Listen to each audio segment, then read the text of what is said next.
9월 12일 수요일 수요 기도회에 참여하신 여러분을 축복합니다. 오늘 본문의 말씀은 로마서 12장 3절로 8절 말씀 가운데 그리스도 안에서 한 몸이라는 제목으로 하나님의 말씀을 선포하고자 합니다. 오늘 본문의 말씀으로 로마서 12장 3절로 8절 말씀 제가 받들어 봉독하겠습니다. 로마서 12장 3절로 8절입니다. 내게 주신 은혜로 말미암아 너희 각 사람에게 말하노니 마땅히 생각할 그 이상의 생각을 품지 말고 오직 하나님께서 각 사람에게 나누어 주신 믿음의 분량대로 지혜롭게 생각하라. 우리가 한 몸에 많은 지체를 가졌으나 모든 지체가 같은 기능을 가진 것이 아니니 이와 같이 우리 많은 사람이 그리스도 안에서 한 몸이 되어 서로 지체가 되었느니라. 우리에게 주신 은혜대로 받은 은사가 각각 다르니 혹 예언이면 믿음의 분수대로, 혹 섬기는 일이면 섬기는 일로, 혹 가르치는 자면 가르치는 일로, 혹 위로하는 자면 위로하는 일로, 구제하는 자는 성실함으로, 다스리는 자는 부지런함으로, 긍휼을 베푸는 자는 즐거움으로 할 것이니라. 아멘. 사도 바울이 쓴 서신서들은 모두 자신이 직간접적으로 세운 교회들을 향한 것이지만 로마서만큼은 예외입니다.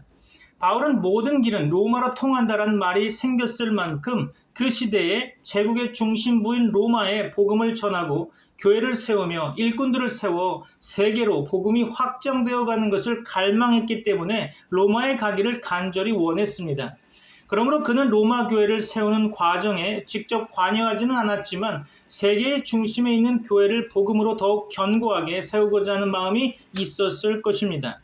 로마 교회는 유대인 그리스도인에 의해 세워졌지만 유대인들이 로마에서 추방되면서 점차 이방인 그리스도인들이 주도적으로 교회를 이끌었을 것입니다.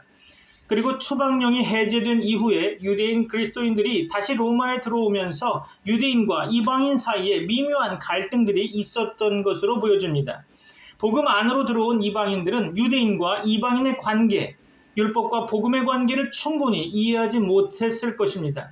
하나님께 선택된 유대인들은 왜 예수를 메시아로 받아들이지 않는지, 그들은 왜 버림을 받았으며 또 그 버려진 상태는 영원한 것인지 등에 대한 개념 정리와 율법과 복음의 관계를 혼란스러워하는 모습들도 보입니다. 바울은 로마 서신에서 이러한 이방인 그리스도인들의 질문들에 대해서 비교적 상세한 답을 제시하고 있죠. 유대인이나 이방인이나 하나님의 공의 앞에는 동일한 입장에 서 있으며 모든 사람들이 하나님의 의에 도달하는 방법은 오직 예수 그리스도의 복음을 통해서만 가능하다는 것을 논증하고 있습니다. 바울은 온 인류가 처한 죄의 상황과 복음의 필요성, 복음의 적용을 체계적으로 설명하고 있죠. 그리고 후반부에서는 버림받게 된 유대인들의 현재 상태와 후일 그들의 전체적인 회복까지 미래적이고 종말적인 하나님의 경륜도 설명하고 있습니다. 자, 그러면 오늘 본문의 말씀을 통해서 하나님의 말씀을 상고해 보고자 합니다. 예수를 믿는다는 것은 나의 의지와 상관없이 예수 그리스도가 믿어졌다는 것이고 그것은 곧 죄인이 하나님의 말씀 안에 부르심을 입어 의에 합류된 거룩한 성도가 되었다는 것을 의미할 것입니다. 이것은 하나님의 은혜로 베푸신 구원이라고 하는 거죠.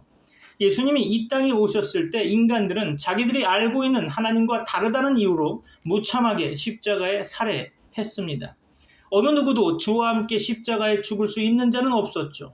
실로 예수님이 지신 십자가는 하나님 홀로 언약을 성취하신 것입니다. 하나님의 언약에 인간의 행위가 어디에도 개입될 여지가 없었죠. 하나님은 인간의 죄에서 나오는 모든 행위를 십자가로 철저히 차단하셨습니다. 하나님을 기쁘시게 할 수 있는 자는 하나님이 원하신 십자가에 온전히 순종하신 예수 그리스도밖에 없는 것입니다. 그러므로 십자가란 인간이 하나님을 싫어하여 살해한 현장이요 또한 하나님께서 친히 자기 백성들에게 의와 생명을 공급하신 구원의 자리이기에 그 십자가를 안다는 것은 하나님 앞에 아무 할 말이 없다는 뜻이며 동시에 모든 기준이 십자가를 지신 예수 그리스도라는 사실입니다. 이런 점에서 너희 몸을 하나님이 기뻐하시는 거룩한 산 제물로 드리라. 이는 너희가 드릴 영적 예배니라 라는 12장 1절의 말씀은 단순히 우리 몸으로 교회에 봉사한다든지 아니면 정성을 다하여 자신을 드리는 예배를 하면 하나님이 기뻐하신다는 의미가 아니라는 것을 지난 시간에 살펴보았죠. 예수님이 친히 십자가에 자신의 몸을 들이신 섬김에 의하여 자기 백성들을 굳게 세우신 일이라고 말씀드렸습니다. 그래서 영적 예배가 아니라 말씀의 섬김이라고 하는 거죠. 이는 우리의 몸을 기준으로 하는 것이 아니라 예수 그리스도의 몸을 기준으로 말씀하는 것이 전제되어 있음을 확인했습니다. 그래서 그 다음에 우리가 한 몸에 많은 지체를 가졌으나 모든 지체가 같은 기능을 가진 것이 아니니 이와 같이 우리 많은 사람이 그리스도 안에서 한 몸이 되어 서로 지체가 되었느니라. 4절로 5절의 말씀 가운데 이것을 한 문장으로 선언하고 있죠. 여기서 갑자기 왜 몸을 언급하고 있는 걸까요? 우리는 1절에서 너희 몸을 하나님이 기뻐하시는 거룩한 산 제물로 드리라 라고 바울 사도가 선언한 이유를 더욱 분명히 알 수 있을 것입니다. 즉 우리가 하나님 곁에 굳게 세워진 거룩한 산 제물이 될 수 있었던 것은 예수님께서 자신의 몸을 십자가에 들이신 것에 근거한 것이고 그것은 예수 그리스도라는 한 몸을 세우시기 위함이었던 거죠. 참고로 에베소서 2장 13절로 18절 말씀 보면 이제는 전에 멀리 있던 너희가 그리스도 예수 안에서 그리스도의 피로 가까워졌느니라. 그는 우리의 화평이신지라 둘로 하나를 만드사 원수된 것 곧 중간에 막힌 담을 자기 육체로 하시고 법조문으로 된 계명의 율법을 폐하셨으니 이는 이 둘로 자기 안에서 한 새 사람을 지어 화평하게 하시고 또 십자가로 이 둘을 한 몸으로 하나님과 화목하게 하려 하심이라.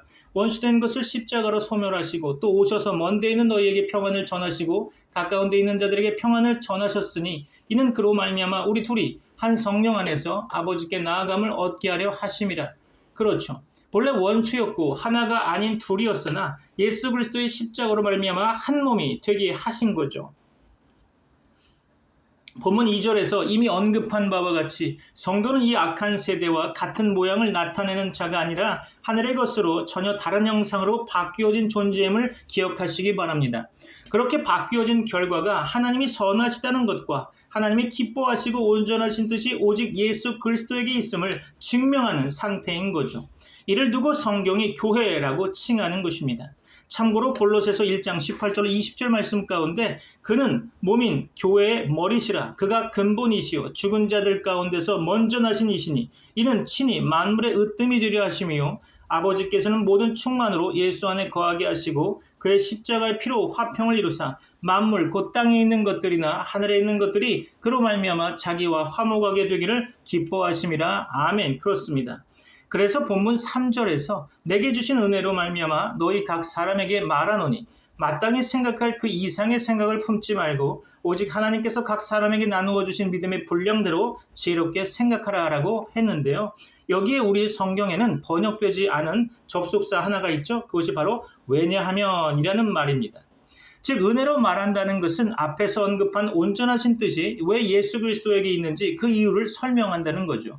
따라서 내게 주신 은혜로 말미암아라는 말은 예수 그리스도 안에 그의 몸된 교회로 은혜를 받은 자의 입장이지 자기 노력으로 구원이 생겨나게 한 입장이 아니라는 것입니다. 다시 말해서 바울 사도가 로마 교회의 복음을 전한다는 것은 예수 그리스도에 의해 넘겨주신 같은 은혜 안에서 같은 생각으로 서로 말하고 듣고 나눈다는 차원에서 말하고 있는 것입니다.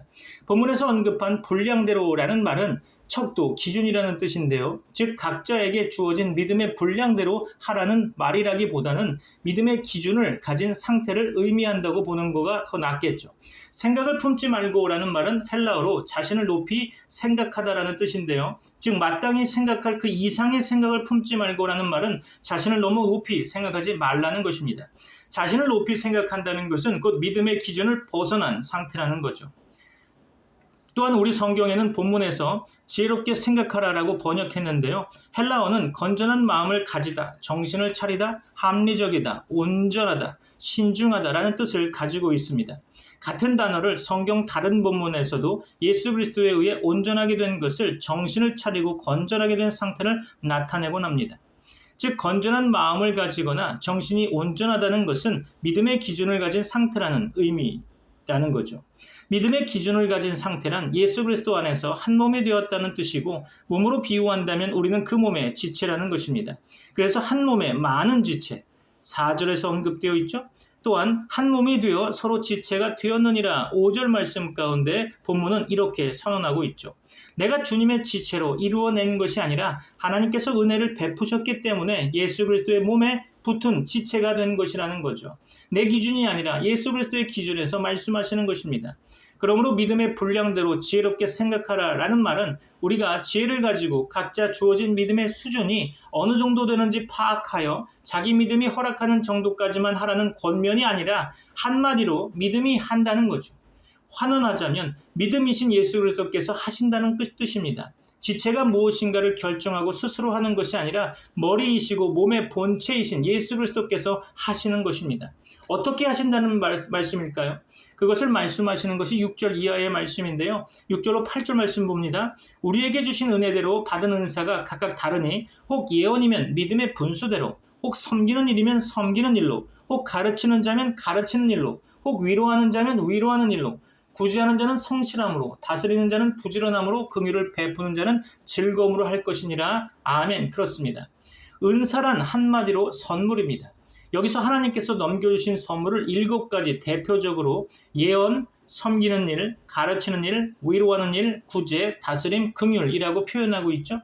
여기서 예언이란 말씀을 의미하는 것이고요. 섬기는 일이란 식사에 시중을 두는 것을 의미하고 있습니다. 또한 구제라고 하는 것은 나누어 준다는 것이고요.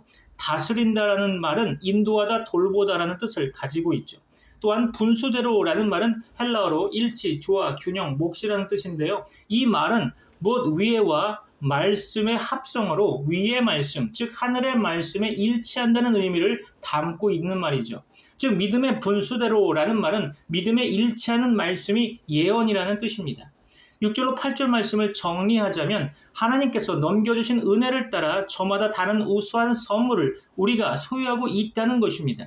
그것이 예언이면 믿음의 말씀에 일치해야 하고요. 식사를 시중두는 일이면 그 예수 그리스도의 식사를 시중두는 일로, 가르치는 자는 그 예수 그리스도의 가르침으로, 위로하는 자는 그 예수 그리스도의 위로로, 나누는 자는 순수하고 정직함으로, 인도하는 자는 열심히, 불쌍히 여김을 베푸는 자는 즐거움으로 하여야 한다라고 직역할 수 있을 것입니다.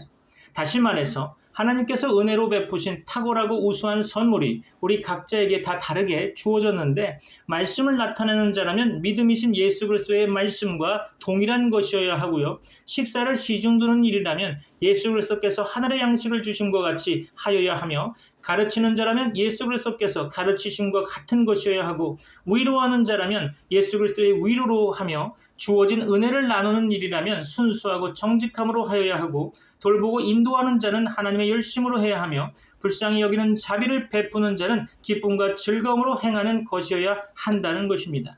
따라서 오늘 본문에서 말씀하는 핵심은 우리가 하나님의 은혜를 가지고 무엇을 해야 한다는 데 있는 것이 아니라 하나님의 은혜가 드러나는 모든 것이 하나님이 기뻐하시고 온전하신 뜻에 초점이 맞추어져야 하는데 그 하나님의 원하심은 오직 예수 그리스도께 달려있다는 뜻입니다.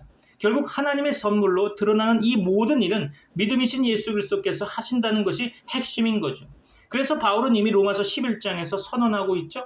또한 디모데후서에서도 은혜와 행위를 대조하고 있습니다. 참고로 로마서 11장 6절 말씀을 보면 만일 은혜로 되는 것이면 행위로 말미암지 않음이니 그렇지 않으면 은혜가 은혜되지 못하느니라. 그렇죠. 자, 한 구절 더 보는데요. 디모데후서 1장 9절입니다.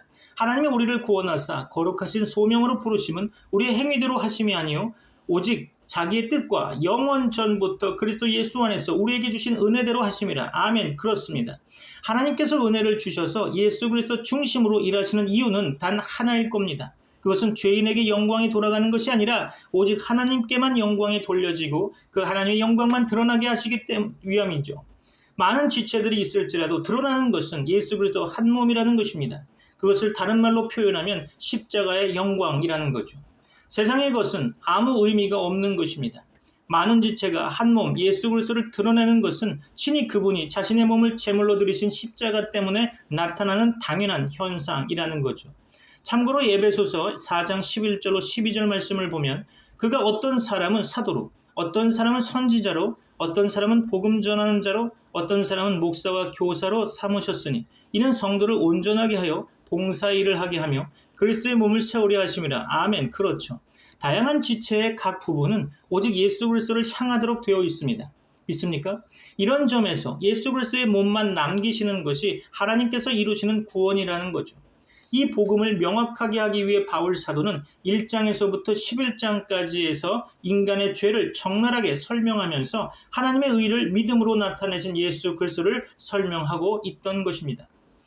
말씀이 이렇게 분명히 드러내고 있음에도 불구하고 오늘날 교회들은 지체들이 소중하며 그 지체들이 반드시 있어야 주의 일이 된다고 주장하고 있습니다. 그래서 은사를 받기 위해 기도해야 하고 은사를 받았으면 교회에 아낌없이 봉사해야 한다고 가르치고 있죠. 이는 목회자가 교회를 사유화하여 종교 집단에 착취하는 것에 불과한 십자가의 원수가 되는 것입니다. 실로 십자가를 가리는 일로 수고비를 먹고 사는 명백한 범죄인 거죠.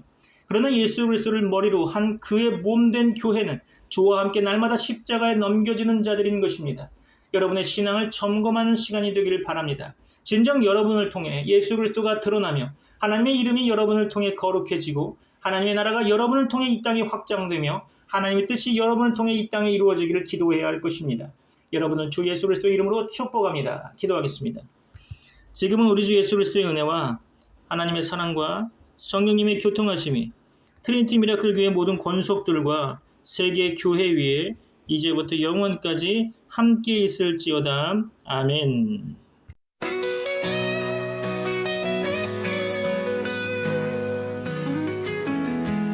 이제는 정죄함 없는 내 그리스도 예수 안에 있을 때 생명의 성령의 법이 나를 자유케 했네. 복음의 능력 우리를 살리네. 어둠을 이기고 빛으로 나아가네. 하나님의 사랑 영원히 변치 않네. 우리 승리하리라 예수 안에서.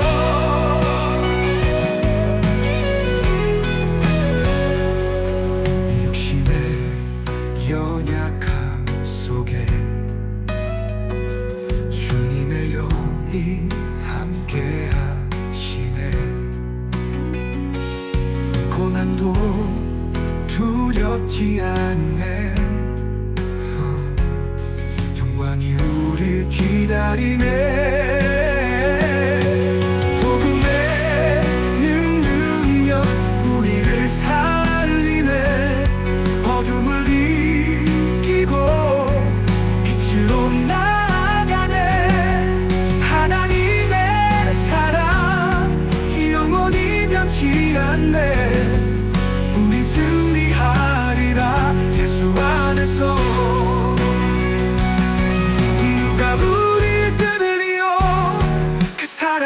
벗어나리요. 황난로 핍박도 그 어떤 것도 이길 수 없네.